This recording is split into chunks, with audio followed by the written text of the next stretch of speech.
साईश्वराय विद्महे सत्यदेवाय धीमहि तन्नः सर्वः प्रचोदयात्। ॐ साईश्वराय विद्महे सत्यदेवाय धीमहि तन्नः सर्वः प्रचोदयात्। ॐ साईश्वराय विद्महे सत्यदेवाय धीमहि तन्नः सर्वः प्रचोदयात्। Sai Ram, everyone. All of us are eagerly waiting to hear Brother Arun speak today.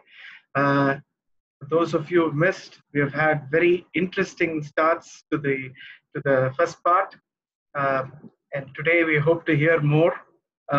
We will have a longer session today for an hour and a half. So over to you, Brother Arun.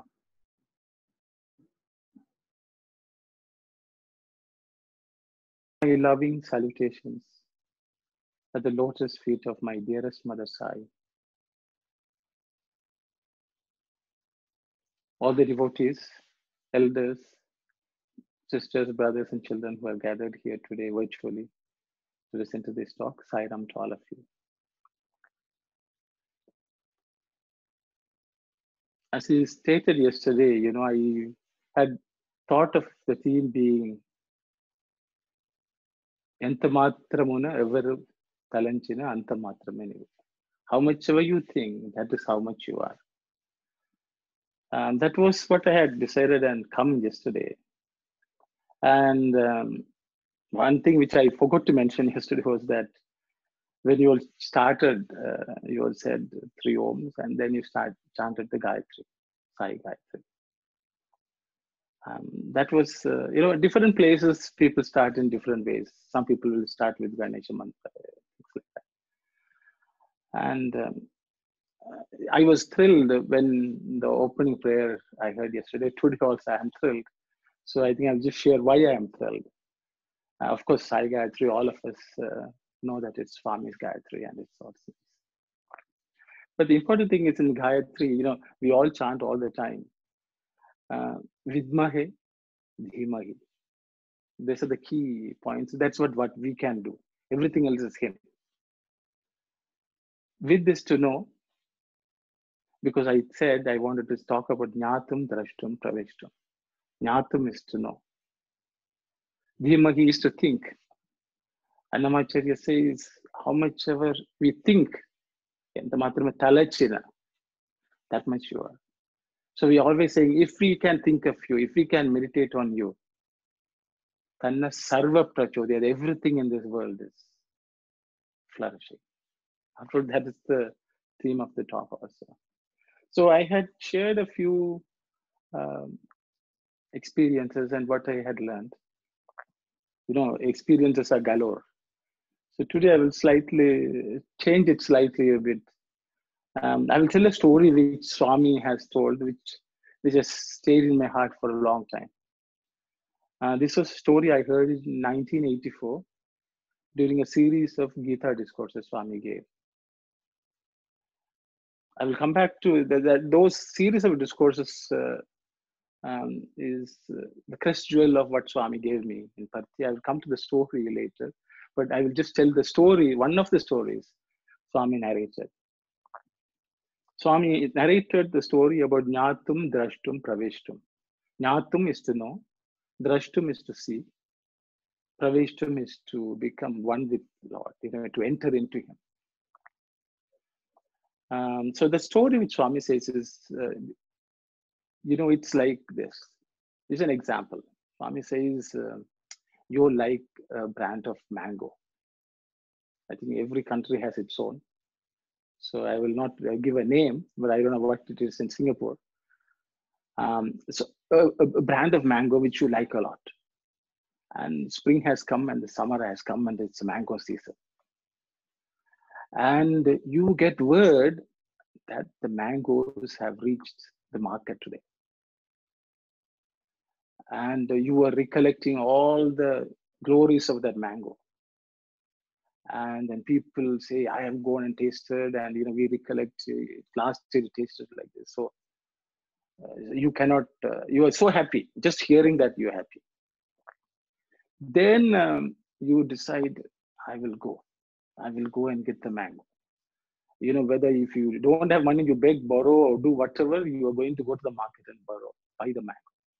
So you go all the way thinking about the mango, yearning for that mango. You go to the market, you see it, and you're thrilled.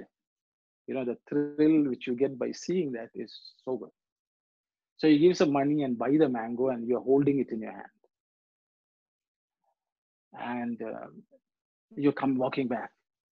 You're singing all the way, smelling the mango, looking at the mango, smelling, and you come home. All that Swami says is Drashtam. Praveshtam is the most important thing, because you come home, peel the skin, look at it, and eat it, put it in your mouth, and chew it, swallow it, enjoy the taste, and then it goes inside you and it becomes one with you. So that was the story Swami narrated, and he said, even in the spirituality, it's the same thing. We all can talk. And we will talk, Swami did this, Swami did this, Swami is like this, Swami is that. So we hear and we come to know of Swami. Then we go to see Swami and experience him. That's also another joy. We will sing, we will dance, we will describe all the attributes. And then we come home, and if we don't eat it, it's of no use. Swami says, you can go to the mango, you can sing all the songs you want about the mango. You can take pictures with the mango. You can show the mango to other people. Then when you come to the village, maybe people say, you come and tell us how the journey was, how the mango was. You have still not eaten. But you can show the pictures which you have taken with Swami. You can talk about it. You can sing a few songs about the mango. Of no use. The most important thing is to eat it. So that was a story which Swami has told that always I remember. Every day, whenever I see a mango, I'm reminded of that.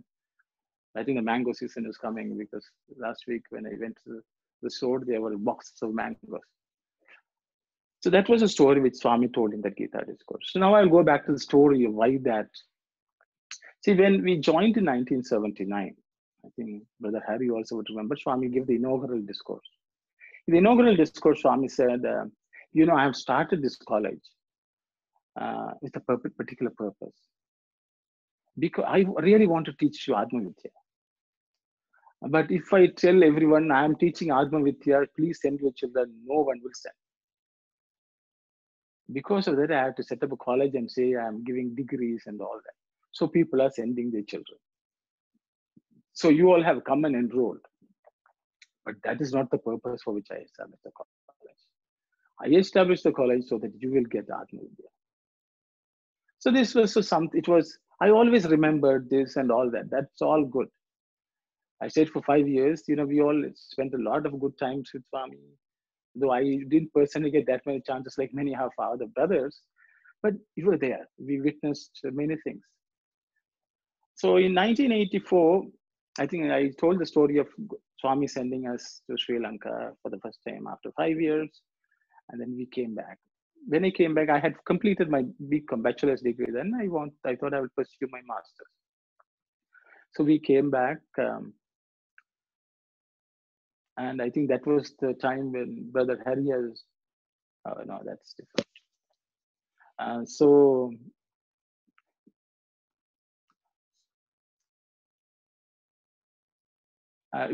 When I came back in 1984, I thought, just come back to the hostel and say I'm going to continue with MCom because my marks were reasonably good in my bachelor's degree.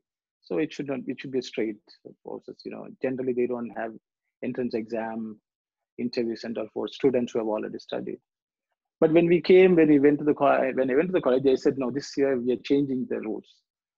Even those who have studied in Puttaparthi, Swami's campuses have to write common entrance examination with everyone else to get your master's seat in the master's program. So I thought it was okay. So I also wrote the master's exam. See, at this time in my bachelor's degree, I really wanted to get a medal, gold medal or something like that, because if you get gold medal, Swami will supposedly be happy. Swami will be happy with you. Swami will give the gold medal. It will be pinned by Swami. So I really wanted it in my bachelor's degree. I missed it. So I thought during the master's, I will somehow get it. So I was sort of determined in my mind. So I came and I wrote the exam and looking forward to the master's program. And the selection was finalized and the list of selected candidates was posted in the college notice board. So when I went to see, there were there were, I think, six names. My name was not one of them. I was quite disappointed. I really didn't know why I would not have gotten seat, because those days the students, we had the privilege of staying in what was called the old hostel, which is actually the building just facing Swami's Mandir. Or just it's an extension of the East Prashanti. If people are familiar, it's next to Gopuram and the East Prashanti. There's a building. That used to be called the old hostel, because that's where we started. From that hostel, if you get up and see, so you can almost see Swami's room. If Swami comes out of his room, you can see. We have had darshan also from there. It's pretty close. So that's where we were staying. And I was shocked when I saw my name was not there. Because we taken for granted, it should be a cakewalk, of sort. But my name was not there. So I stood there for about half an hour reading the list of 6 names again and again to see whether one of them was my name. I couldn't believe my eyes. So I went to the director of the campus and I said, sir, I saw the selected list of candidates. I didn't find my name. It looks as if I am not selected. I don't know. I just wanted to check with you. He said, if you're selected, your name should be there. This is a director who had known me for 5 years. It was Mr. Balabhadra Naidu, Professor Balabhadra Naidu. I think Professor Harry would know. He has known me. We have talked friendly and all that. He said, if you are selected, it should be there. If it's not there, then you're not selected. Then I said, sir, what could be the reason? My name is not there. He said, I don't know. I was not part of the selection process, but if your name is not there, it's not there. That was his categorical reply. I thought he was not very helpful. So I went to the warden. He also more or less repeated the same thing. I said, what's the reason? He said, how do I know? Then that also troubled me. So I went back to the old hostel. I was dejected. That day, bhajan, I couldn't focus on anything. Because as a foreigner, we have only 3. I had come with 3 months visa. And if I don't get admission, when the visa ends, I had to go home also. Unlike the other Indian students who can just hang on and stay forever. So that was troubling me. So the next day I mustered some courage and I went to what they call the university administration block. Mr. Chakravarti, who is the chancellor now, he was the registrar at that time. And so I went and approached him because he has been the person who used to get our visas renewed every year, 5 years. So he knows Swami will say, and he will make a phone call and we will go, and we used to get royal treatment by the collector and the SP.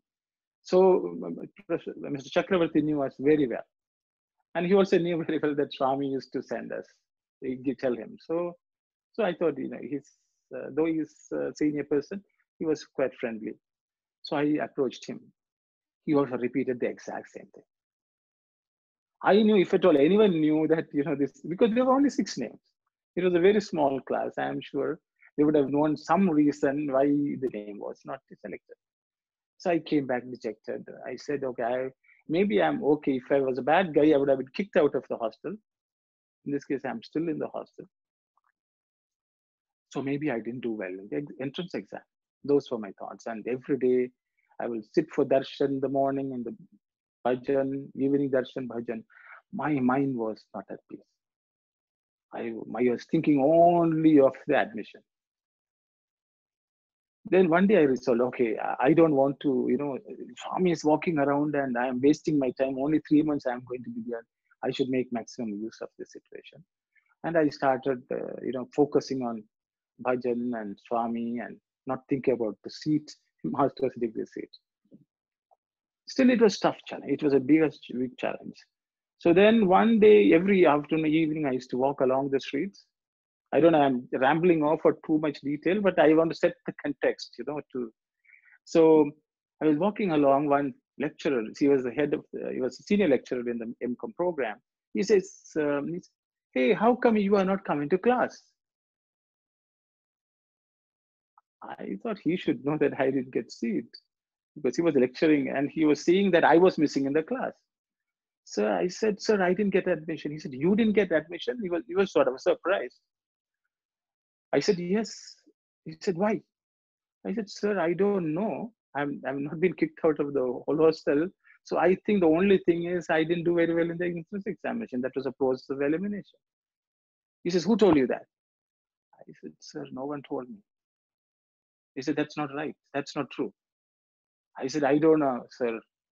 He said, you scored the highest in the entrance exam. And when those words came out of his mouth, he realized he should not have told me that. And then he said, pray to Swami, and then he walked away.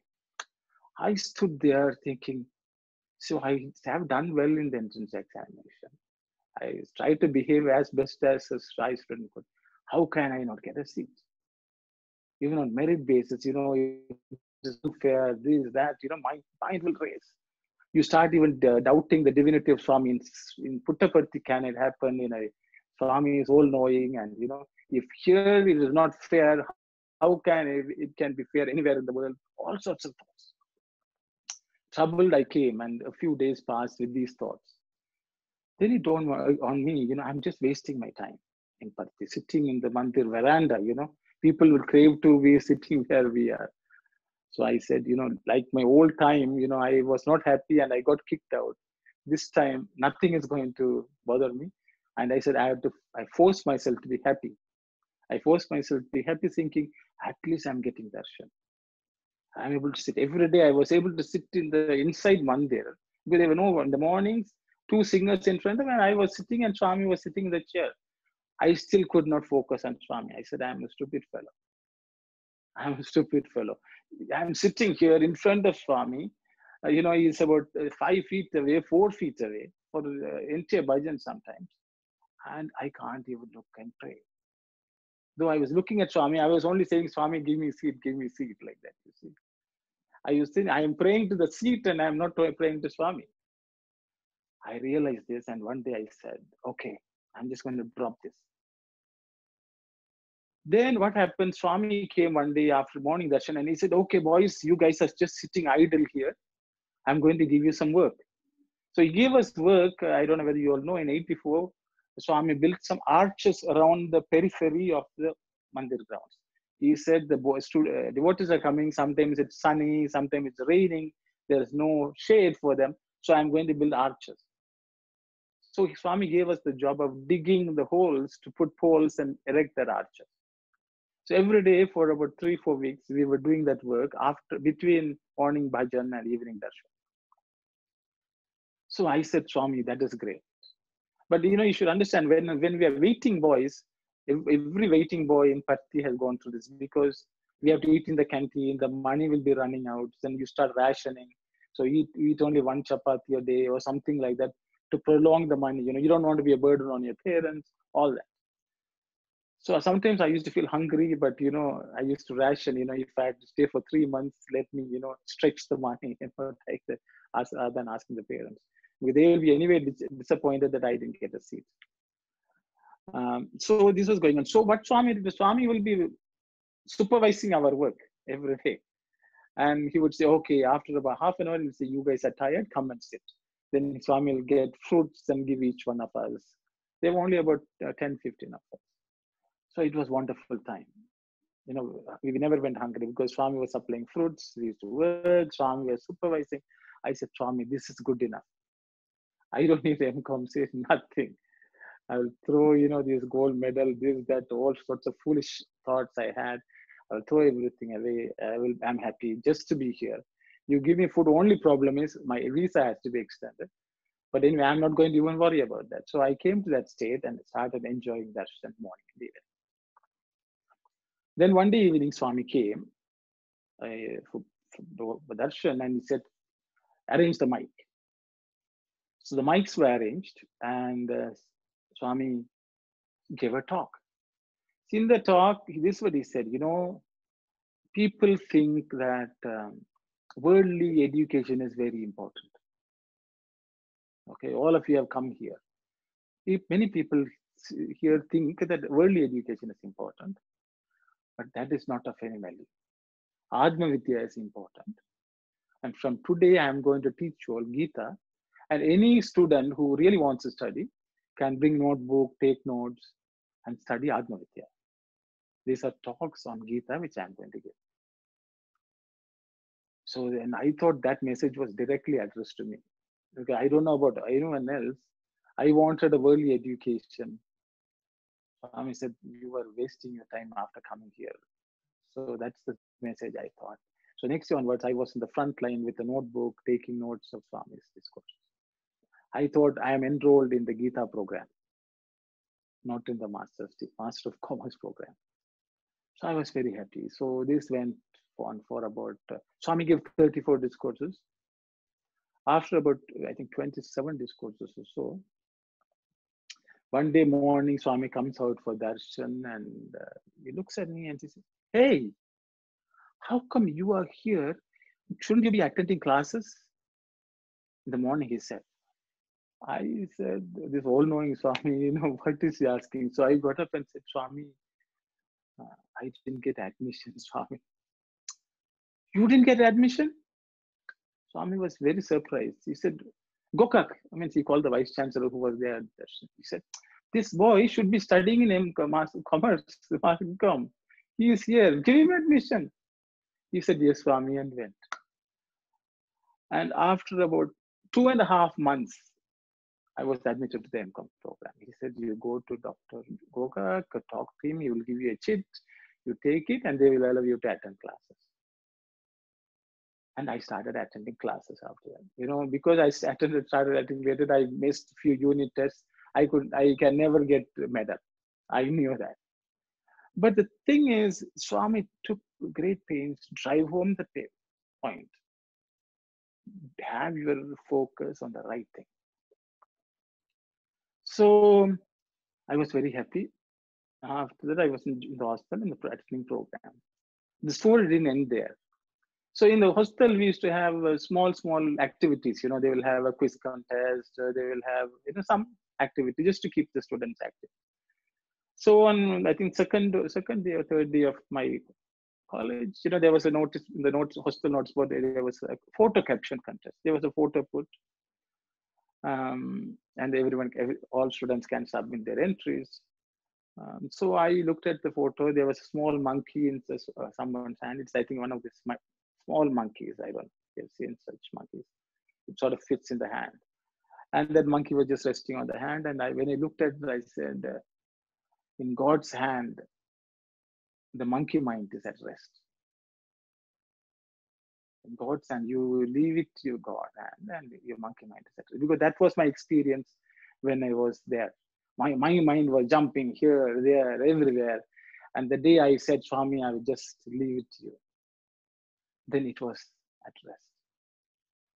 So I just wrote that and put it. Not because I was contesting. I thought it felt so nice. I put it. The results were announced the following day, and they had selected my entry as the best. So I was the winner of that photo caption contest. So I forgot about it. The next evening, warden summoned me. And I went to his room, and I thought, what had happened? I just joined the hostel. He has summoned me. It doesn't normally happen. He said, this photo caption contest you have won. I told Swami about, because warden gives that, he has to give what boys ate, what happened in the hostel. So he told. So Swami asked, who is the winner? So he said, this one Sri Lankan boy, I don't know that one. He said, okay, I will give a price distribution. You send him the evening. So this doesn't happen normally, So I said, photo caption contest, prize distribution. I was happy. He said, you go early before others and sit. So Warden also got somebody to pack a book, as a prize, so which Swami can give me as a precaution. So there was another boy the person who organized the photo caption contest also came along because it was his chance also. It was a boy called Prabal. So both of us went earlier, and I sat. That day, still the Gita discourse was going on. And Swami comes out and he was going. He said, "Where is the prize boy, like that?" So I stood up. He said, "Okay, come," and I sat in the front, next to Swami, in front of Swami. And then Swami turned and looked at the person who was doing what they call door duty, room duty. Swami, Swami, a helper who helps in the room, anything with Swami, any errands. He went, Swami signed, and he went inside, and he also brought a package. So Swami was, then this boy, my hostel organizer also gave the wrapped prize to his Swami, and Swami took both. He said, take Pada Namaskaram. So I took Pada Namaskaram, and Swami gave them to me. I was happy. Then he said, give it back. So I had to give both the prizes back to Swami, and Swami looked at both of them, gave one back to me. The other one he ripped open. And he said, give me a pen. So he asked for a pen, and he signed, and he said, keep it. So I took it again. That was Gita Vahini. So Swami had got Gita Vahini brought to him, got it wrapped, and he wanted to give me that as my prize. Then I realized I was craving for a gold medal, for an M.Com course. I think a small test I passed. And he said, this is the prize for you. So Gita Vahini I got. So that was the message which Swami gave me loud and clear. Don't go after the worldly success. If you have come to me, get the best from me. I was very happy, but it was as days progressed, I realized the importance of it. Gita Vahini is written by Swami. It's like the author autographing and giving his book. It is not the fact that I received, but the message Swami gave me. Swami says, you are studying, chadavi. You should, if you are studying, you have to study that knowledge which will grant you freedom from death, victory over death. That is why Swami came down.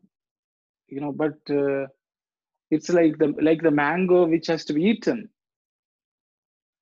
Not to, hold it and say, I got the mango. You see, it has to be eaten. So the same way, I remind myself every day that we have to eat it. So that was a big message which I got. I try recounting it so that I remind myself that my purpose of life is not for worldly success. So that was a story I thought I will share with you all. You tell me, I don't know. I think it's half an hour past. Took a long time, but I think the message is very, very good. So I like to share this with everyone because we enjoy Swami's thoughts. We enjoy talking about Swami. We enjoy thinking about Swami. We enjoy singing about Swami. But Swami wants a little more than that from us. So the more we do that, the better. That's my thought. I don't know whether you all want to have question answer sessions or me continue to talk about something or other. I will leave it to you. I think you just continue because I think in what you share, there is a message somewhere for some of us. That's his way of getting it. So probably another, say, 45 minutes of talking, and we'll keep about 15 minutes towards the end for question answers if people are keen. Yeah. So because I will talk about things which are important to me or which are tasty for me. But No, if I'm talking to you all, no. What is good for okay, you is good for us. So go ahead. No, uh, take okay, your so, pace. Uh, we want to see if we can go beyond having the mango as a photograph in our pockets and taste it. so yeah. So the thing is, and I have very few of these, experiences or chances with Swami, but um, I think the import is like I am not rich with I went to Kodaikanal or things like that. You see, Brother Harry would have had so many interviews with Swami in the music group. Though I was in a music group, I was not as uh, important or uh, in the program group to even get. So maybe I will tell a few other stories. Ariana, you're muted. You're So muted, I will Anna. tell You want this to? story. Yeah. Yeah, go ahead. Yeah. Okay. Aruno, Ah, Aruno, yes, yes, sir. Hiram, to interpret what you are, I know, and it's not that physical closeness you are also actually, but so much is there in you. So continue to share. Okay, Don't bother about it. Sorry. You are fantastic. This mango itself is fantastic. So it gets into hearts of people. So please share more thoughts. That's what we want. Ira. So the thing is, why I wanted to share that story is all devotees are clamor. We all as devotees want to know more about Swami, talk about Swami. But we have to know that that should not continue forever because Swami always uses this word, Chine Punye Martyalogam Vishanti. In Bhagavad Gita, Sri Krishna is talking about Chine Punye in chapter 9. So he's talking about if people want to go to Swargaloka, Devaloka, and in the Devaloka you enjoy the joys of Devas. I would say Prashantan name is something like that. The divine Lord is there, and we are singing and enjoying the joys of being there with the Lord. But Shine Punya, when our good deeds, our good prarabdham or karmas get exhausted like a bank account, then we have to come back to what's called Martyalogam, which is back to normal. So Sri Krishna says, devotees who they follow the Vedas, the dharmas given in the Vedas, Trayi Dharmam, like Swami says, okay? They prapanna means they sort of follow all the Vedas, the anushtanams which the Vedas or the way of living the Vedas have declared. If we follow them, we attain the Swargalokam, Devalokam, where of course everything is divine. But the thing is, when that stock of good merits is finished, we will come back to normal life. So I always I sort of able to stretch my good karma, my account for 7 years in Patti to feel that physical proximity. And I think different people are blessed with different based on whatever karma we have done. So then just after that shloka, Krishna goes on to say, Ananya Chintayanto Mam Ye Jana Paripasite Tesham Nitya Abhiyuktanam Yoga Kshemam Vahamyam. Because I should also go back, you may think, why is this fellow telling these Gita shlokas? See, in the, I think, first discourse, in the discourse when Swami told us about, Atma Vidya is more important than the worldly Vidya, I'm going to teach you. In that, Swami told, every day you need to memorize a sloka in Gita. That was an assignment given to those who were attending the Gita program. He says, every day you should memorize. Memorize means it's in you completely. Because I will test you Because any day I can ask you for any sloka and you should be able to reproduce. So this was a statement given in that discourse by Swami.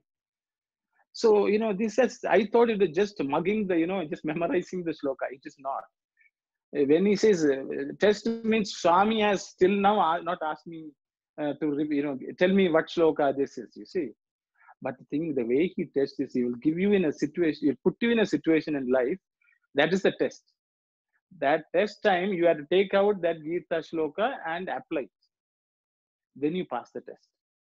That is the way God tests all of us. If we are faced with any situation in life, the answer is in one Gita shloka. So he wants us to memorize in such a way. So how we tell Lord is to live in our life that message, and that is the way we tell the Lord, Lord, this is a shloka. This is the meaning of shloka. So in that shloka, Swami says, Ananya Chintayanto Mam Yoj. Without any other thought, Ananya, without any other thought, whoever thinks of me, Tesham Nityabhiyuktanam, for their daily needs, their immediate needs, Yogakshevam, their welfare, Yogakshem Vahami Aham.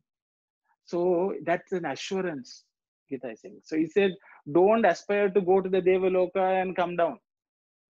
That process, once the money exhausts, bank balance exhausts, you are back to normal.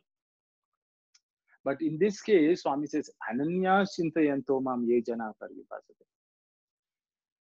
In this regard, Swami has given another story among students he has shared. I think the first batch of music students, after they sang for the first time Swami gave them a small interview and gave a discourse, and that Swami tells the discourse. Swami says Trijata. Trijata was the daughter of Vibhishana. Mother was Sarama. Both of them were assigned by Ravana to look after Sita when she was in Ashokavan. So this Trijata was looking after Sita, and she was quite impressed by Sita. The way she lived there for the 9 months without her husband, having been kidnapped.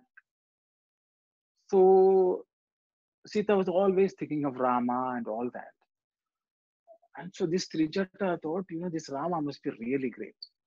I should get to know him. Maybe I also should become close to him. Maybe I also should be a family member. Like that, she yearned. The more she looked at Sita, she also yearned. So Swami says this Trijata was born as Subhadra when Krishna was born.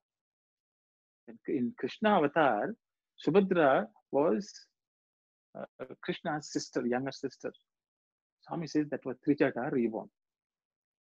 So she had the best of anyone could have, because she lived with Krishna, she played with Krishna, she knew Krishna throughout her life, all that. And she got married to Arjuna. And her son is Abhimanyu. So after the Mahabharata war, after a few years, one day Krishna calls Arjuna and tells Arjuna, take Subhadra and leave her by the river and come. Arjuna didn't understand. He said, go leave her and turn around and come. Don't even look that side. So Arjuna was puzzled, but Arjuna had reached a stage where whatever Krishna told, he did. So he went and left her and came. When he was coming, he heard a huge noise behind him, and he turned and looked. He suddenly saw from Subhadra, she was transforming into a demoness and leaving somewhere. And he was shocked, and he came back to Krishna and with an ashen face. And Krishna asked him apparently, what happened? Did you see? Look. So he said, Krishna, I did whatever else you did, but I couldn't help. I turned and looked. He said, stupid fellow, I told you not to, but anyway. Then he said, so Krishna, you should tell me why. Then apparently Krishna told, because of her previous life's birth, the prayers, she got an opportunity to be close to me. But unfortunately, she didn't make the best of that. The effect of the prayer is now done. So she's going back to her normal state, original state. So that is a classic example of Kshinepuni. We have all come to know of Swami. unless we make good that opportunity. It's like, people want to go to Harvard, you can get the seat in Harvard, or you can even go to another college. Doesn't really matter. But we need to understand why we have come, why we have gotten the seat, and make best of that situation. And Swami, we have gotten, unless we make him our own, we will always. So the more we think of him, the more our day is filled with his thoughts, learning from him. So one of the things from that time, Swami, it was the greatest blessing Swami did for us to give me the Gita. Ever since then, I make sure that every day I read at least, for 10, 15 minutes minimum, Swami's words. Because we all read everything else. Nowadays, WhatsApp and all, people are forwarding all sorts of things. We will read. We need to see, am I spending, what is the quantity of time I spend with the thought of God? What's the quantity of time we spend on the rest of the world? We need to understand. That is why Annamacharya is important. Enta matrama evvaru talachina. How much time am I reading what Swami is saying? How much time am I reading what others say? So this thought, I am telling this because I am not doing 100%, Ananya's I have not reached. But I think it is very important, because my opportunity to talk to you all is to remind myself that I have to do that. So I thought I will say this. Then I will go back to some other stories. Now I've told, it was a key message which I wanted to tell. Because sometimes in life, Swami does not give us what we want of the world, because he has some other ideas. Because what is more important is what we have to get. So because of I talked about music boys. So I will talk about that story also. So when we were, because I was in Bal Vikas, we used to sing bhajans. We used to lead bhajans in Sri Lanka. I've gotten a few prizes for singing bhajans. So when we came to Puttaparthi, we thought, it's okay, we will also be singing in front of Swami and all that. So I came with this yearning to lead bhajans in Puttaparthi. Okay. So I came, first year I attempted, I was not selected. But that didn't stop me. So every day morning, I used to get up at 3, 4 o'clock and practice voice, voice culture and all that. We used to go to a place where no one is and practice. So I did practice bhajans. And the second year, I was selected as a bhajan singer in the college selection process. So I was very happy. So I thought, now the next step is to get Swami's blessing. Swami will say, and you can sing in the mandir. It's not that I was a great singer. Other singers are much greater. But there were people of my standard also. I think Harry will be able to know. So I think, they were also singing. So Swami, and then I used to pray, Swami, everyone you have given the talent, give me also the talent and give me the, opportunity. That's the prayer. So, but it didn't happen. But, I was always scared to write letters, after I don't know, I already told you the incident yesterday about my first interview with Swami. After that, I was always scared of writing letters to Swami asking for something. So I didn't write letters. But then there were people, I used to sit along with others and sing. Someone said, you think you are a big shot man, if you want to sing in front of me, you have to ask. Then I used to say, if Swami feels that it is needed, Swami will give. He said, don't talk philosophy. You want to sing, no? You write a letter and give. So after a lot of thinking and deliberating, I thought I will write a letter to Swami, asking Swami to give me permission to sing in the mandir. So it took me a few weeks to write the letter, so that I don't write anything wrong, so that I upset Swami upset with me. It's not that Swami is never upset. Swami will be upset with me and my asking. So I thought this way, that way, and I said, Swami, this is Bhuloka Vaikunta. This is the Vaikunta of this universe. I got this opportunity to be in this Vaikunta. In Vaikunta, everyone sings Narada, Tumburu, all of them. Even though I am not like that, I also would like to sing. I want to get the satisfaction of singing for you. Please grant me. I wrote this letter. I didn't say, Swami, I want to sing in a mandir. Sort of implied, mandir. This mandir in which you are present, I would like to sing there. All that I wrote and gave it to Swami.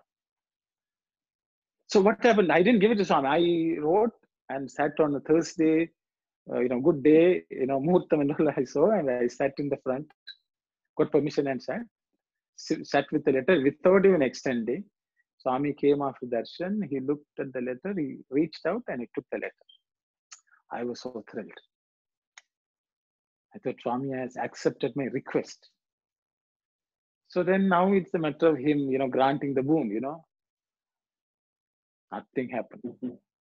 That day, nothing happened. So I was a bit troubled. Swami didn't say anything.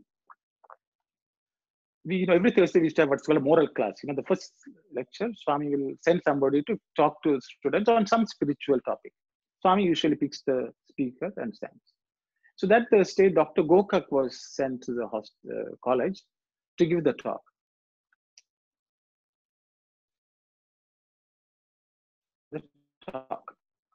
And the talk which he gave was the Bhakti Marga and the Divya Sankirtana. That was the topic of the day. Because so many moral classes I've attended in Bharti. Say every year you will have about 40 moral classes. But this moral class of the 7 years I've stayed is the one which still remains with me.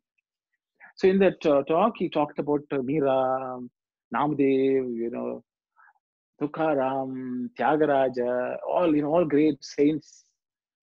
And he said they all walked this path of singing to the Lord and going. So that is a path Swami has given you all. So you all should march on that path. You are in the path of such great giants who have merged with the Lord by singing. So Swami wants you all to take bhajans to heart. So I thought, Swami, that's what I also want, That's what I prayed, so maybe. And then the punchline came at the end. The final statements he said, many of you think that only if you sit in the mandir, Swami wanted me to convey this to you all. Many of you think only if you sit in the mandir and lead bhajans, you are singing to Swami. Swami told me to give you the assurance that when thousands are singing, following the bhajans, I listen to everyone individually. So I sat there thinking, Swami, is this the message you wanted to give me? I wanted to sing for you and you are telling me I listen to everyone individually. So that was that. But for the next, so I realized, okay, I'm going to still sing, thinking that Swami is listening. For 7 years, every day I would get up at 3-4 o'clock and go for voice practice. I've gone with stalwarts like Sonam, who was very much interested in voice culture, tagging along. Nothing happened. I never sang bhajans in Mandir. So, but this has, so there were two things. One is Swami accepted my letter. The another thing was Swami told me that he will always keep me with him. So I thought there were two things which Swami really didn't fulfill. One was the word, he said he will always keep me with him. In 86, he asked me he said, that's enough, now you go back home. He sent me. That was an unfulfilled promise in my mind. Then this was, he received my prayer, but no, he didn't answer. So in 2010, there were many things in life, in between 2009 and 1999 and 2010, I didn't go to Bharti that much because my personal situations at home. So what happened was Swami had sent a word that all students should come for what we have a January 1st program called Prema Bandham. So I happened to go for the Prema Bandham. So I'm telling you this story because there are not too many direct interactions with Swami, but these are interactions indirectly with the Swami, which taught me something. So I am sharing this. So what happened was, so in 2010, my wife told me, because we had lots of challenges at home with our children, my autistic boys.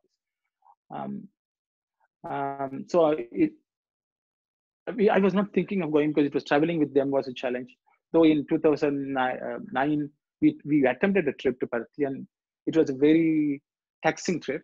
So we had come back. But my wife said, Swami has called all the boys to come, so you should go. Somehow she was on my case and she sent me away. I really didn't want to go because one of our twin sons was having a very terrible time for about 2 years. I don't know, many of you may not know or to see children. He would be screaming almost throughout the day. He will take things and throw, and the household became a challenge even to just normally run. I took him to many doctors, development psychologists, you name it. No one could do anything. The only thing they would say is give them something to sedate him. That is the only way he can be managed. But I really didn't want to sedate him and make him like a zombie. But things were really bad because the other two children, his twin brother and the younger sister, it was a challenging time for them because we couldn't run a normal life. We didn't go anywhere, leave alone going everywhere. Living inside the house was a challenge. So in that situation, I didn't want to leave everything and go to Parthi because my wife had to handle because it was a stressful life. How much ever, we say, the challenge was, it is not that, my child is like that. It was the fact that we could not help him. He could not express. He was not non-verbal. Saira. 1 minute. Yes. Dear brothers and sisters, Aruno is getting to important point. I just want to add one point. The time he was having, and his brother lost his wife and there are 2 children. I want Aruno to tell that experience also because, I don't think any of us would react like that. Aruno, please tell that story also along with this. We want to take lots of lessons. Saira. So this was the situation. So I really didn't want to go because I didn't want to burden my wife with the situation. But she said, don't worry about me. You just go for. So I went for, I think, 4 or 5 days trip. It was, from traveling 2 days to India, stay 2 days and then come back. That was a trip. So I mustered some courage and left. And I landed in Parthi. How much ever we tried to be as calm as possible, I was not worried that my son is like this. I was worried that I could not be of help. That was the worry. So we landed in Parthi and we were there for only 2 or 3 days. So I sit for darshan the first day. Somebody comes to one of the other students who come and sits with me and sit next to me. And after the end of darshan, he tapped me and said, brother, I want to talk to you. And he took me aside and he said, we are preparing a play for Swami. Would you like to take a part in that? I was thrilled. 7 years, I never got a chance to, act in front of Swami. I said, yes, I will. So it was a Telugu drama. Apparently, they had prepared and come with 2 people as the only people who were doing the drama. But I think they were told you need to include more people. So they were looking for other people. So I was also picked. I was only non-Telugu boy, but I was picked. I think, I don't know what made that person ask me. So they said, don't go for darshan, we are practicing. So we were there for 2 days, 2 darshans, precious darshans I missed. Because thinking that, I will anyway take part in that play, it will be staged in front of Swami. So I was very happy. My role was just to stand like this throughout the play, which was over 10 minutes. The play is like this. The play is a Vaikuntha Vasi. So the story goes like this. The scene is Vaikuntha. Narayana comes and he tells one of the Vaikuntha Vasi saying, your time is now up. You have exhausted all your good karma. Now you have to go back to earth. Then he cries, oh Lord, don't send me. He says, what can I do? Your time is up. You go. You can again amass enough karma and then maybe you can come back. So he prays, oh Lord, I want this chance again. Then he says, don't worry, I will be present there also. You just call Amma and I will be there. That was the story. This is the end finished. So the thing is, wherever we are, you call out to the Lord, Lord will come and through others also, he will help you. This was a story. I was not worried. I was only happy that I'm taking part in the play. So we even practiced at the midnight of the 31st of December. We even practiced in front of Sai Kulwant Hall, sorry, in Mandir, where in front of the Swamis, where those days Swamis will sit, where today the Sannidhi is opposite that. So we practiced there also. And the next day, in preparation, we were had brought the makeup artist from Madras, and they for 5 hours we were all dressed up like Vaikuntavasis. And we were taken to the mandir and we sat in the mandir. But it so happened that day, during the students' program, Swami came, the program started, there were a few bhajans sung and songs. Swami stopped that. He said, sing some bhajans. And at the end, Swami said, okay, that's enough. And Swami went back to Purnachandra Auditorium where Swami was staying. In the meantime, we were all dressed up. We were, they made us up as Vaikuntavasis, and we were put inside the, we were staying, waiting in the Mandir hall. Swami left. And all these, there were about 6 or 7 of us in the play. Others were all upset. They said our program should have been first. We had gotten special permission from Swami. And they were telling this organizer didn't do it. That fellow wanted his program. And that program was a flop. Things like that. People were dejected when you are looking for something. I sat there and all these boys were talking among themselves. I was also upset because I missed darshan. I practiced, and today also we missed darshan because we're preparing for the play. But it was Mandir Hall.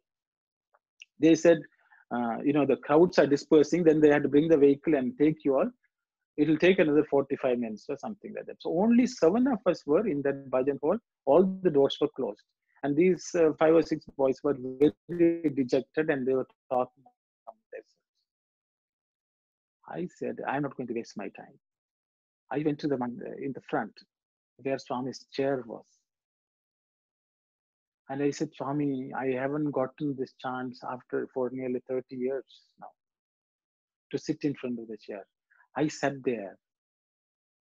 I said, 40 minutes. I sat there and sang bhajans. Loud. No one was there to stop me. No one. So I sang this entire bhajan sitting there. The irony is, I finished that and I came back to the hostel. We removed our costume. It was then it struck me that my prayer in 1981, where I had given to Swami saying, this is Bhuloka Vaikunta, I want to be able to sing to you. He had dressed me up like a Vaikuntavasi, and I got this opportunity to sit in front of his chair and sing. I couldn't even understand how all this transpired. So that day I realized any little prayer of ours will come to fruition one day. Of course, Swami was not physically present there, but the opportunity to sit there and sing is what I wanted, isn't it? Swami gave that also. Singing to Swami is different from singing there, sitting in a place and singing, is what I sort of understood. So that was, I thought I will share, because I think this is a commoner experience. There are boys who have sat and sing like Brother Harry and all. That's a different experience. This is an experience of a student who never got a chance, who really yearned for it. But Swami says that is not as important, but just because you have asked, I have given you that also. So that was that I realized that. So wherever we are, we can sit and think that the Lord is present and sing. Aruno, yes, can you see your composition that Jagannatha, please, for us, your Sanskrit composition, please. Then go ahead with your talk. At the end, Ipa Padava. Anytime, whenever you feel. Okay. So I will tell you what happens, because Harry is talking about composition. I am not a composer. I don't know music. I don't know ragas. Nothing. I've never got. I have some knowledge which I've heard secondhand and learned. But In 2008, it so happened, actually, it was when Hari was visiting us, actually. That's when it happened. One day, so, that's, Hari said, I've composed Sanskrit and all that. I think sometimes in life, I think Hari is a better person who can talk about it more. See, most of the time, we have to make ourselves the vessels to receive what the Lord gives. That preparation is our job.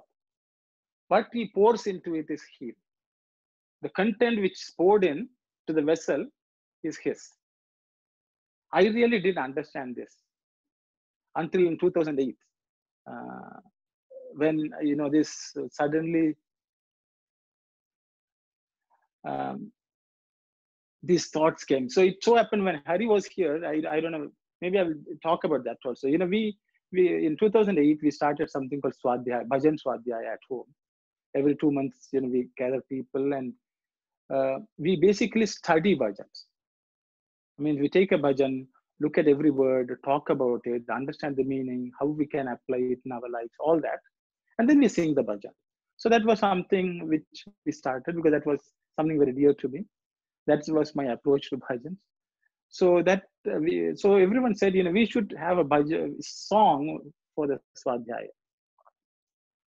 So, we even asked Brother Hari, you should compose something which we can sing as a song.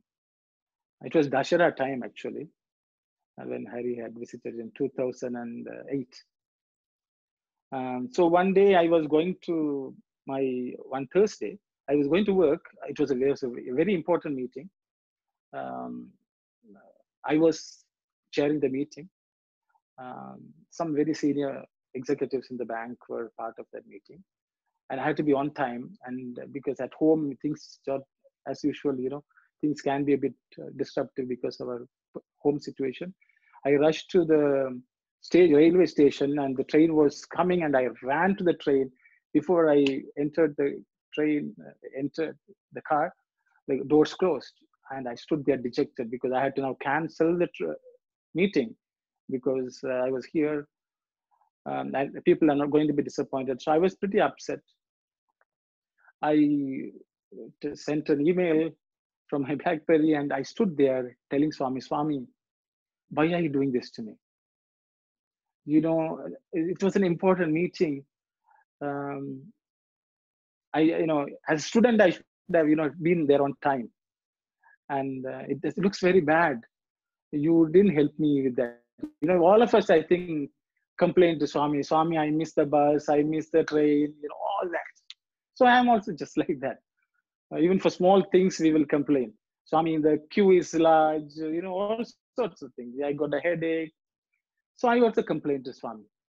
As I am complaining to him standing there, I hear somebody singing in my ear, a bhajan. I really didn't understand what is this. But I turned and looked, no one was there, but I can hear somebody singing loud. So I started following that bhajan, which was ringing in my ear. Then my first bhajan, a new bhajan, which I had never heard anywhere physically, came to me. All the bhajans which Hari has composed are like that only. Since then, here and now and there, Swami has blessed me. It's like, some people's house, Vibhuti comes. Some people's house, Amritam comes. And some people, Swami gives the bhajans. And Hari is a good example. Swami manifests many things in life. These are a few things only.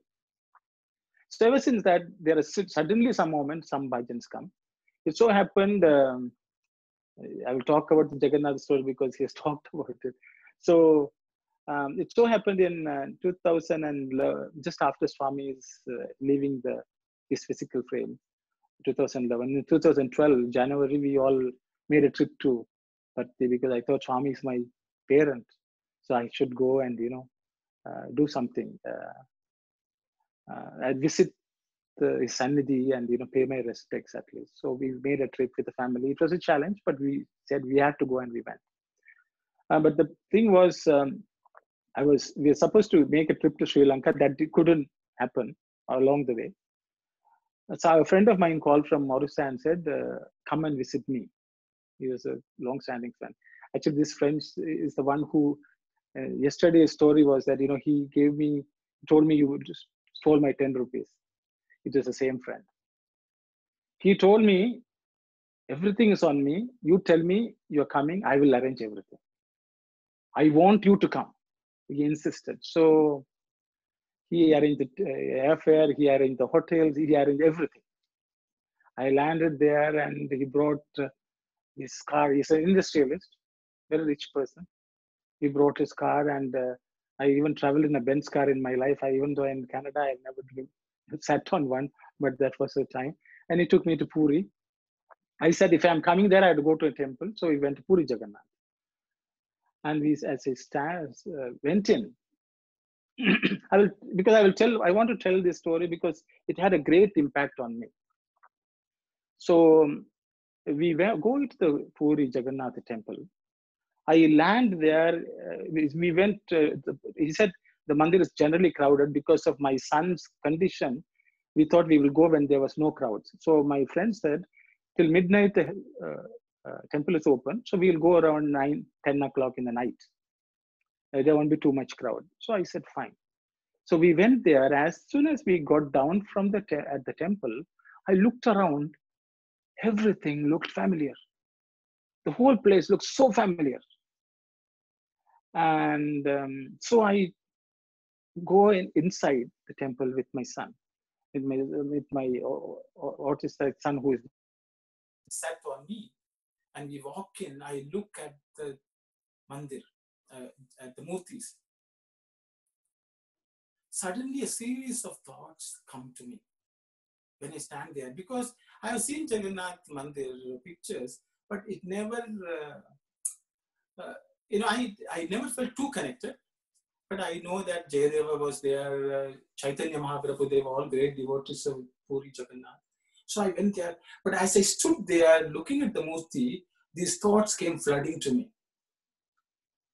It was as if Jagannath was telling me, oh, you fool, one day you told me that I am without hands, I am disabled, how can be I a God?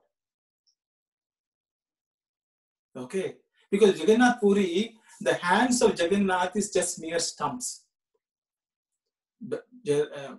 Puri Jagannath, Balabhadra or Balarama and Subhadra. The statue is not finished. It was supposed to have been half done. So it was as if Jagannath was telling me, oh, you fool, you told the three of us are disabled, how can you be God? Today, you have come with 2 children who are disabled and a daughter. So I went with 2 sons and a daughter. I stood there and tears started welling in my eyes and I cried. Even though then the message came, even though I am disabled, I am Jagannatha. Okay. So this bhajan came spontaneously as I stood in front of that mandir. So I will sing that. Jagannatha, Jagannatha, Jagannatha, Pahima. Nilabhadra, Balabhadra, Shri Shubhadra, Rakshama, Jagannatha, Jagannatha, Jagannatha, Pahima. Abahu, Balabahu, Bahu, Pahimam. Abahu, Balabahu, Bahu, Pahimam. Tinabando, Banabando, Dayasindo, Trahima. Deenabandho Balavanto Dayasindho Trahima Jagannatha Jagannatha Jagannatha Mahima. This was a bhajan. So I'll just go over the meaning also. You know, these words in Sanskrit just flowed, okay? I don't know these words, I don't know the meaning. After that, I studied the meaning. Jagannatha, Jagannatha, Jagannatha, Pahimam. Pahimam, protect me. Neela Bhadra, you are the dark one. Bhadra is pure, sublime, spiritual. Neela Bhadra is Krishna. Balabhadra is the one who is Baladeva. Balaram is called Balabhadra. He is a Balasali and his strength strong, and he is the Bala. And Sri Subhadra, Sri Shubha, everything is auspicious. The three Murtis, they were there. Abahu. Abahu means one who is without hands. But Balabahu, his hands are very strong. Bahu, all hands are his. Even though he doesn't have hands, hands are his. Satsri Sahasraksha, you know, Sarvatokshi means all eyes are his, all hands are his. So that is Jagannatha. He is not there, he is everywhere. Abahu, Balabahu, Bahu. Deenabandho, he is the one who looks after the downtrodden. Balavanto, he is the strongest. Dayasinto, he is the compassionate one. So those were the words which spontaneously came with the tune, everything. So I don't compose. I just don't. He just gave me a gift and that I sang. I will go back to, there was another piece of incident which I want to tell you. Is time, it's already 45 minutes. I will tell that and we will complete, I think, finish. Okay? No, go ahead, keep talking, and you as long as all of us are I will go back to the trip, you know, that after that Vaikunta singing and all that in the mandir, the next day morning, I was walking along, after that, the Nagar Sankirtan, I was thinking, you know, such a wonderful experience for me. By then I had realized, you know, all these experiences, I said, I can share with others also. And I said, when I come home, because we have youth coming home always, I thought I can share that story. Then suddenly this stray thought came to me, because I had sort of forgotten about home. All the home situation came to my mind. And I realized about my sons. And I said, my children who are born in my home, I won't be able to share with them. They will not even understand. And current situation, I don't know how my wife is dealing with the challenge. There's no solution seem to be in sight. Own doctors we went to seems to have the solution. They are unable to diagnose their problem. I really don't know what to do. It is the problem all autistic children face, autistic parents face. Some of them, they have it very bad. So when that is so, the next day, January 1st, we were having a meeting of students. That day I was so depressed, I didn't attend that. I came home, I walked around, I came home and I to my room and I was lying down. My elder brother had gone, he asked me, are you coming? I couldn't eat that day also. I couldn't eat my breakfast, I couldn't eat my lunch. I was so dejected, thinking about home. I was dejected not because my son is autistic, because I was dejected that I have a problem in front of me. I thought as a father, my duty to fix that problem. All the fathers think, parents think, they have to make sure that their children are all okay. Everything it is their responsibility to look after. So just like any other fathers, I also felt, you have given me a charge, I have to do this job. And you are not helping me because I don't even know how to do it. That was my problem. And every day I'm seeing him in pain or whatever. He was screaming and crying. And I have to sit and watch it. And I don't know what to do. So these thoughts were just bothering me so much. And I said, I've come to Swami. Swami, you are not talk to me. Yesterday, direct contact. You have not shown me the way. Those were my thoughts. So I lay down and I tried to sleep. In the evening, somebody came and said, you know, you are being looked, people are looking for you. And some of the boys were organizing. I said, okay, I will come. And they said, what, man? You know, you see, Swami is here and you seem to be dejected. What is wrong with you? Because I didn't share with others. Then I also went. I said, I will not go for the program because they said Swami has told that he's going to come and see the students and talk to them or whatever. By then, Swami was not talking much, but at least it would have a small interview of sort. It was happening in the Purnachandra auditorium. So I went, you know, when I was dejected, I half mind. Can you believe, you know, when Parthi, Swami is going to talk to students, I was not motivated, period. So I went and entered the hall, Purnachandra hall, and I was summoned by a couple of boys who were doing the organizing, and they said, come. So I go to them and they said, you know, when Swami comes, we want 2 students to offer flowers and invite, you know, welcome Swami. You are one of them. I stood there and told them, can't you find anyone else? And the person who told me was shocked. Because I was in no mood even to offer flower to Swami. Because I thought, what can I do? You know, my face was, I couldn't make myself happy. Because of all these thoughts weighing down on me.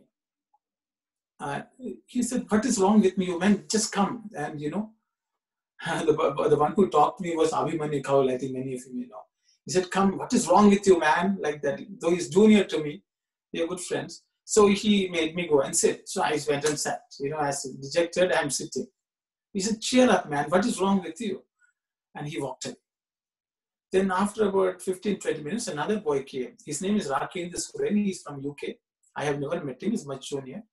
He brought 2 bunches of roses.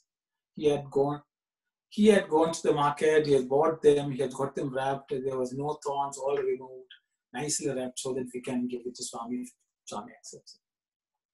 So he said, brother, you take whichever bunch.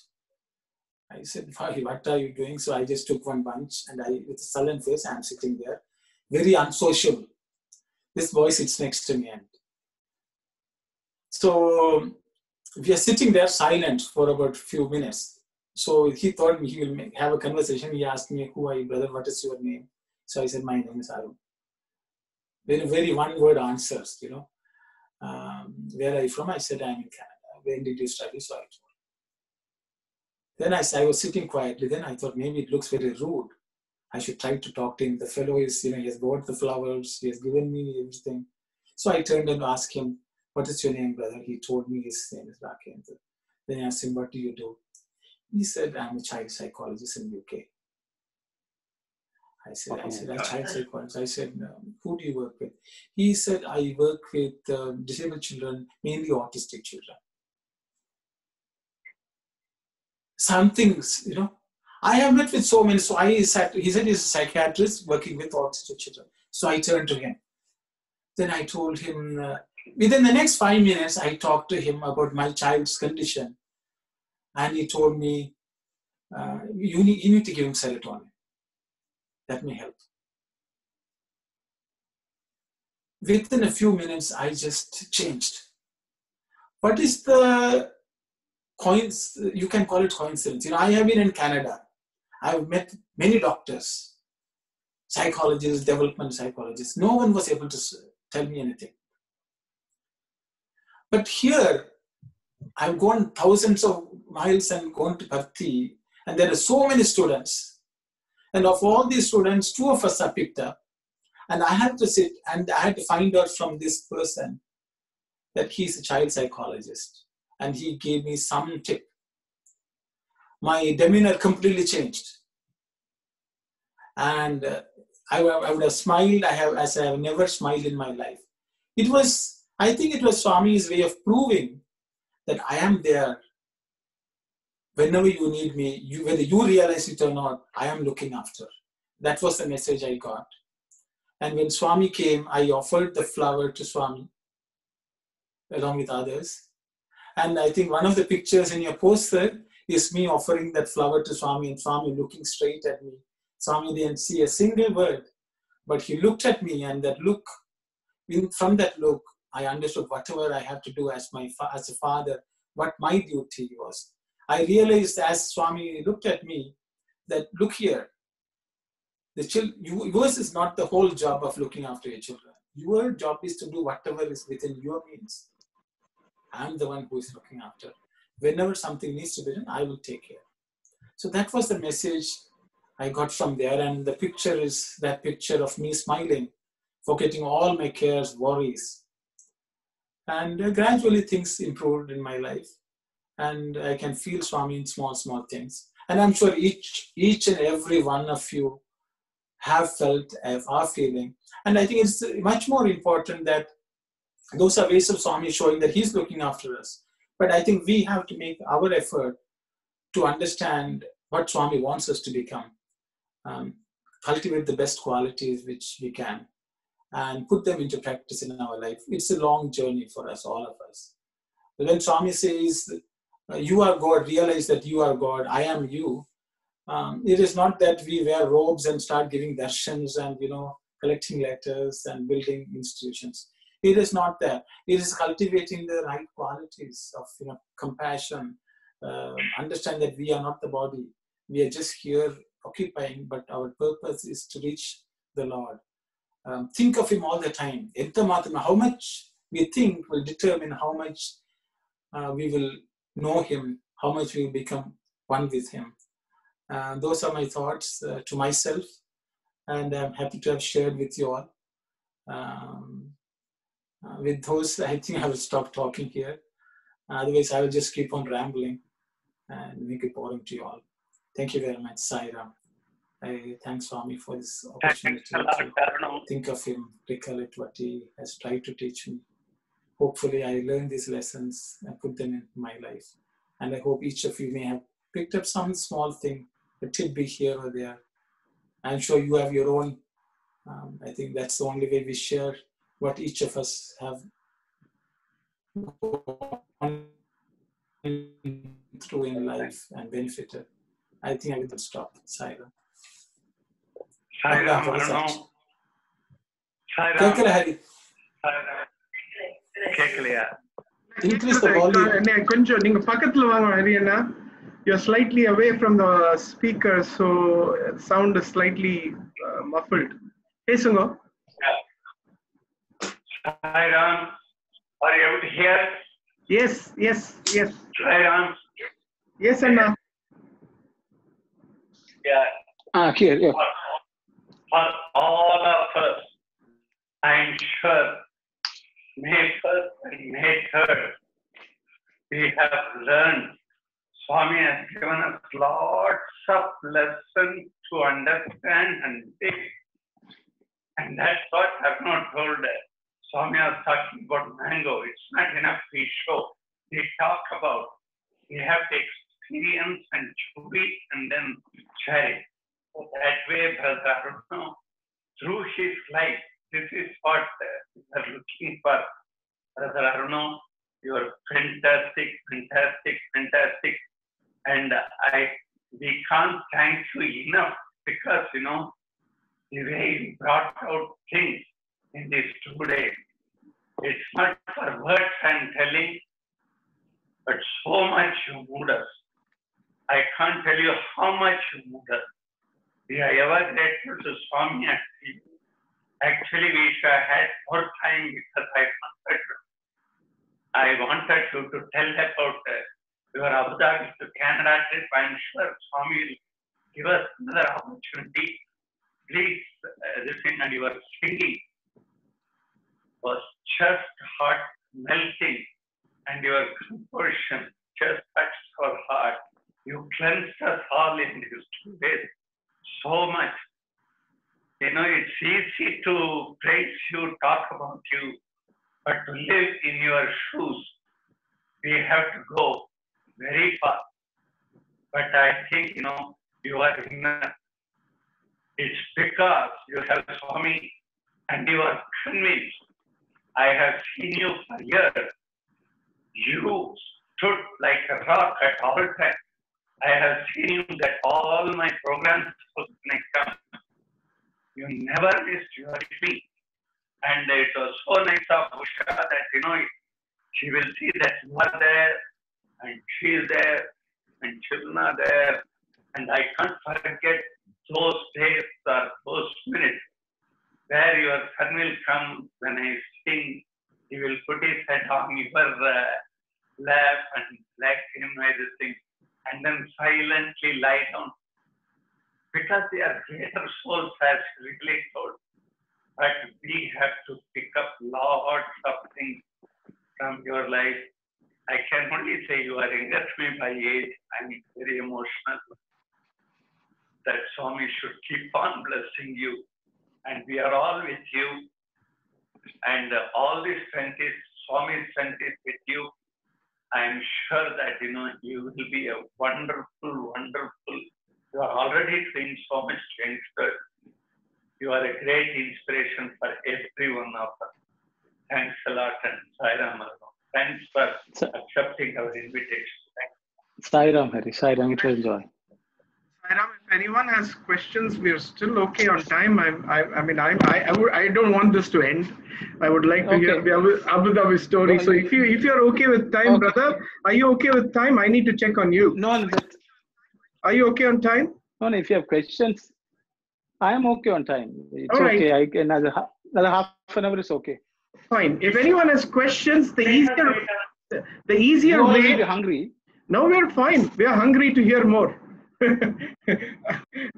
I'm definitely hungry to hear more on the mango analogy. The mango analogy is just too much to swallow for today. It's amazing. If anyone has questions, there is an option where you can have a reaction button there. Raise with your. I'm going to move the screen to seeing all of you. Turn on your videos, so at least I know that you're trying to ask a question. I'll unmute you.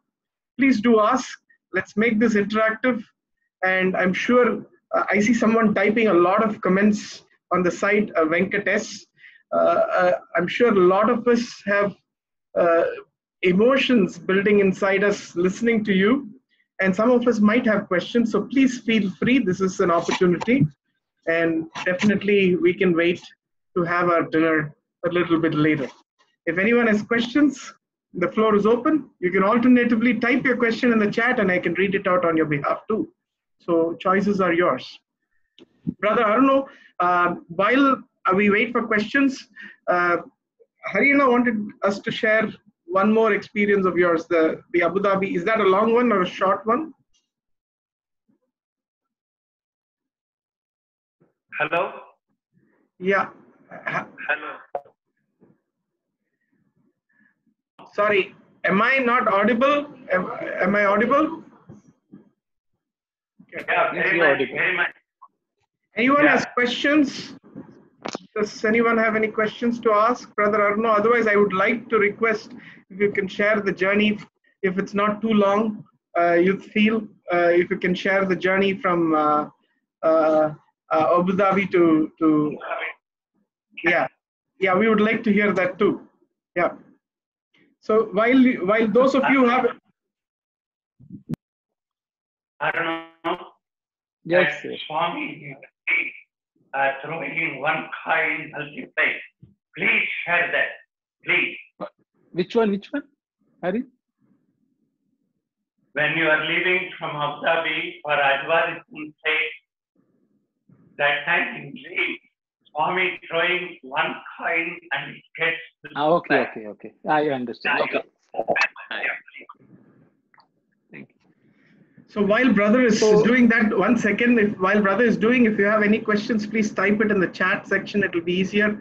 The sound is a bit muffled when multiple people speak at the same time due to network issues. Brother Aruno, please continue. So in 1992, my marriage took place in Puttaparthi. Swami didn't perform the marriage, but with Swami's blessings, it took place in the Kalyana Mandapam in Puttaparthi in October. My wife is from Canada originally, but her parents had settled in Puttaparthi. He was a librarian there for about 30 years in the college university. So our wedding took place there. And I was in Abu Dhabi that time, but my wife was in Canada. But our immediate plan was that she would join me. Hello, you can hear, no? Okay. So our immediate plan was to live in Abu Dhabi for a couple of years, and then maybe I will migrate to Canada once the immigration papers were processed by my wife, because my older brother was living here in Canada. But a month and a half later, my wife came to join me early December, but within a week or so, we got the news that my sister-in-law had passed away during childbirth of her second child. That's my older brother. My older brother had a son who was 3 years older. When the second baby was born in Canada, his wife passed away. So when we heard that news, we felt that we had to make a trip to see my brother. So I had come to Canada on a visit. And when I came here, I looked around. You know, my brother had two young children, and my parents were trying to get my parents were not able to get the visa in time. So I was in a dilemma whether I should stay on in Canada, because I could stay on because my wife's a Canadian citizen. You know, we could get things worked out. But at that time, there was the economy was in very bad shape. So I really did not know what my duty. In all of us, we have our question about what is my duty in this juncture. Should I go back to Abu Dhabi because I have a job there? I can here, but if I'm here, I don't have a job. You know, somebody has to look after me until I find a job, and the job market was very bad that time. So I really didn't know, but I thought it was right. The right thing was to stay here, but it was rationally, it seemed not so good. So I even asked my brother. My brother said, "It is your decision. You know, you have to make up your mind." So it was troubling me for a week or two, and I had a dream. I think that's what Harry wanted me to share. Every day I was sad that I could make the right decision, which was the right thing. Because all of us, I think, in life, we have this question: is this right or is that right? Should I do this or should I do that? And sometimes we just cannot think clearly. You know, we really don't know. I think the problem was I was not taking one ingredient into consideration. That was the challenge. Until that ingredient is there, you know, we are all confused. That ingredient is God, Swami. Even though I think I'm devoted to Swami, I'm saying, Swami, please tell me, please tell me. You know, all of us ask Swami to please tell, please solve the problem for us. All of us ask for all kinds of situations. Swami, should I buy this car or that car? Should I buy this house or that house? Should I take this job or that job? You know, all sorts of questions we have for Swami. And this was similar to that, I would say. So I was sleepless nights. I was unable to get sleep because the visa was only for 1 or 2 weeks. I had to make the decision. My vacation was running out. One day, you know, I am sleeping and I had a dream. In the dream, I was in Puttaparthi. I was sitting in the darshan line along with the devotees. And I see Swami walking from the ladies' side. I don't know whether you all know the old style. People more familiar with cycle and holy. In our times, you know, devotees on the ladies' side will sit. The Swami will walk along the sand around that Sarvadharmas. There was a lotus in the center. There was a curved structure of steel barrier. And Swami would walk along that. So I was sitting in the first or second row of that darshan line. And as Swami was passing by, I kneeled up. And I was telling Swami. Basically, I was asking Swami, tell me what I should do. Okay. In my life, Swami has never spoken directly to me, never. So this was a similar repeat of that. Swami was walking past me without even looking at me. But as he passed me, it's all happening in my dream, okay? His left hand, you know, he had his hands behind him, and his left hand came up like this, and I saw a glittering coin being held by his two fingers like this.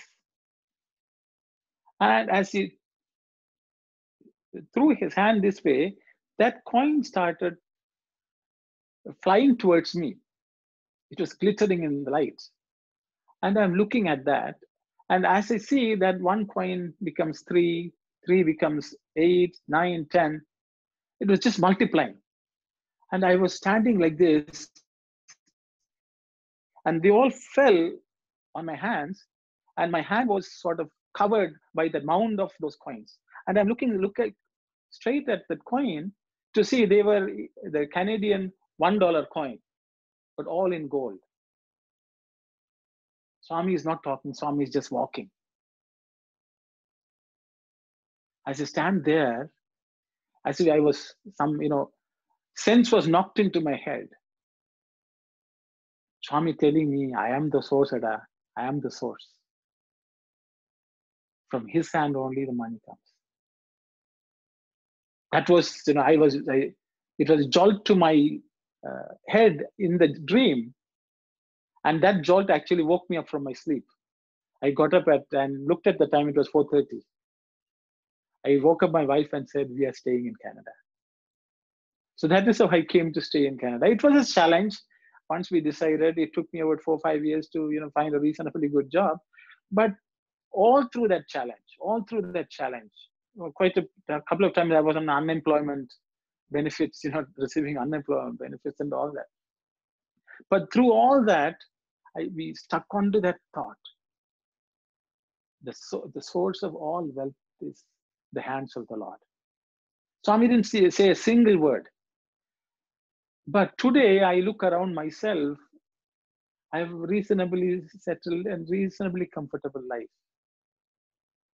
But sometimes the Lord drives us to a situation where we try to understand and learn and realize that He is the source of everything in this world.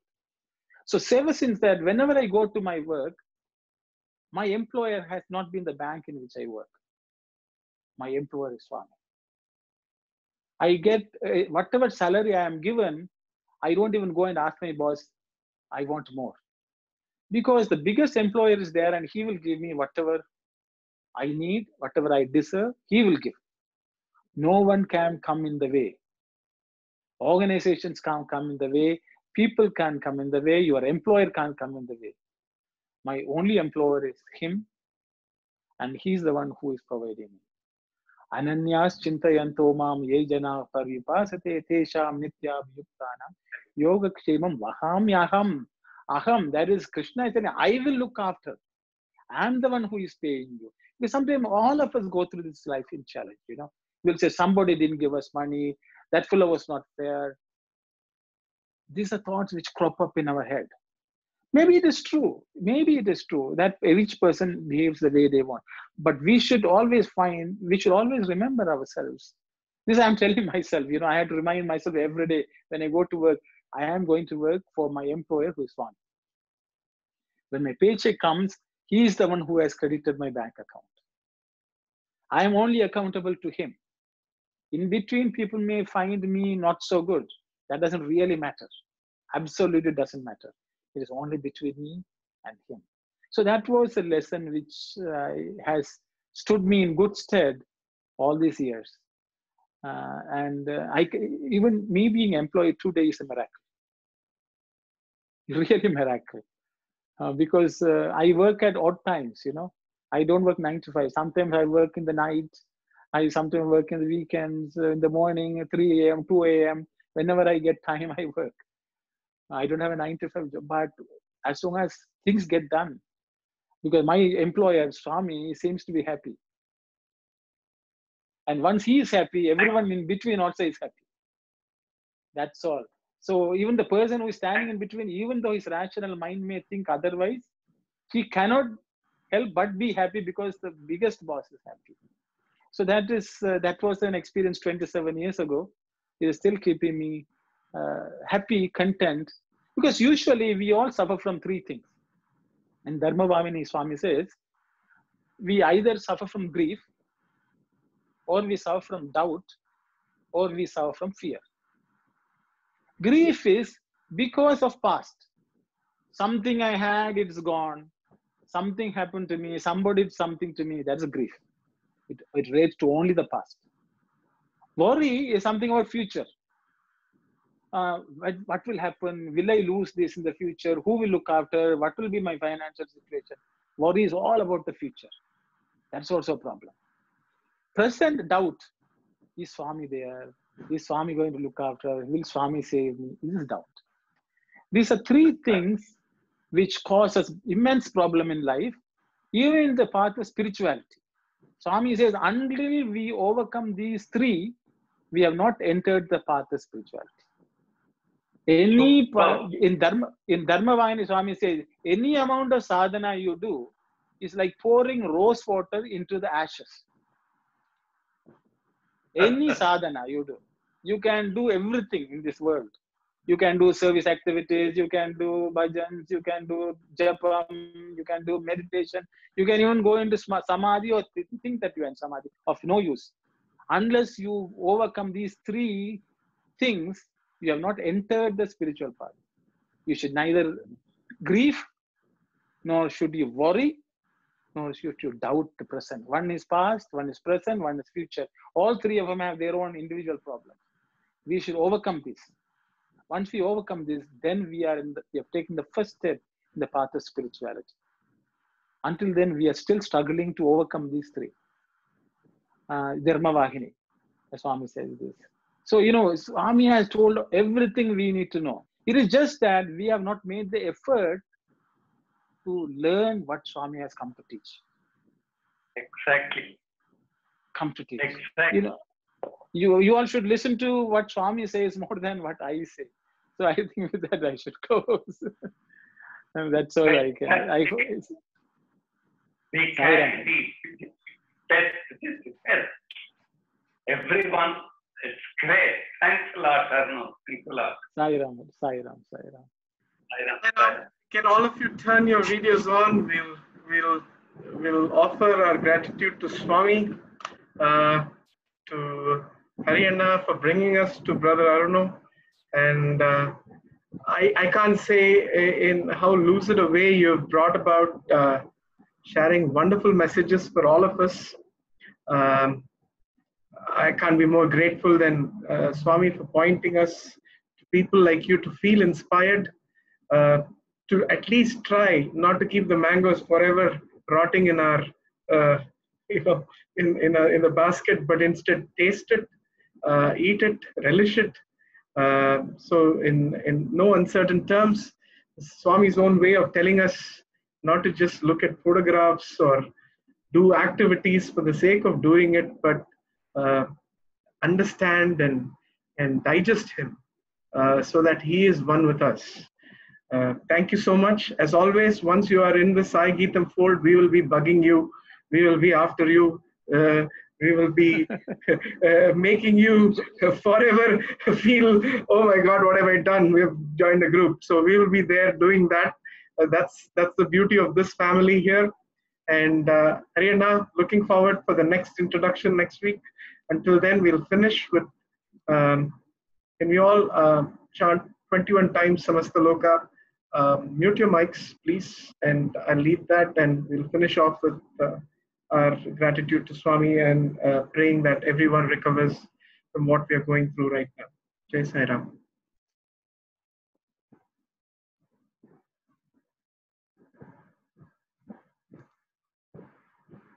Samasta Loka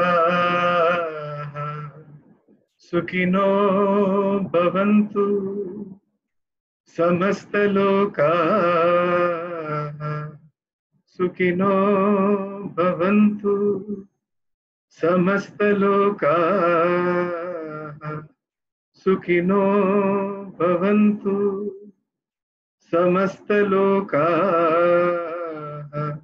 Sukhino Bhavantu. Samasta Loka Sukhino Bhavantu. Samasta Loka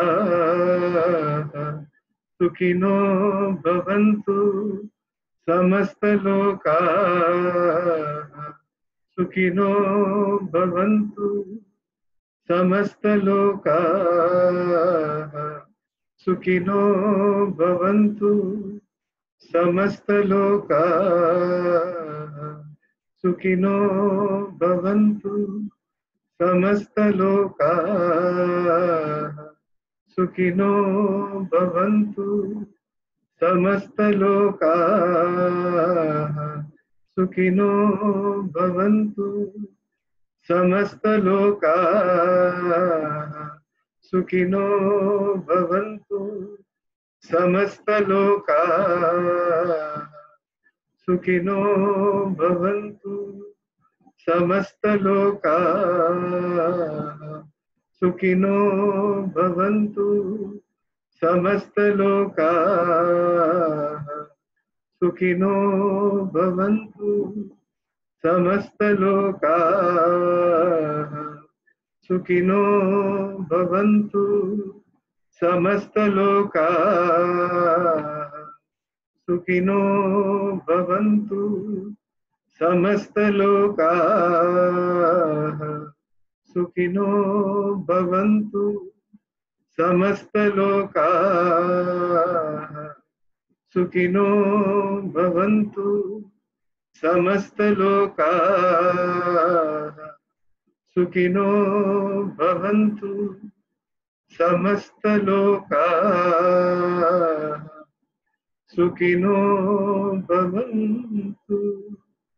Om Shanti शांति शांति। जय बोलो भगवान श्री सत्य साई बाबा जी की। Sai Ram everyone. Thank you brother Aruno. Sai Ram, Sai Ram. Thank you, brother. Thank you so much, Sai Ram. brother. Sai Ram, Sai Ram, Sai Sai Ram. Sai Ram. Sai Ram. Sai Ram. Sai Ram, brother. Sai Ram.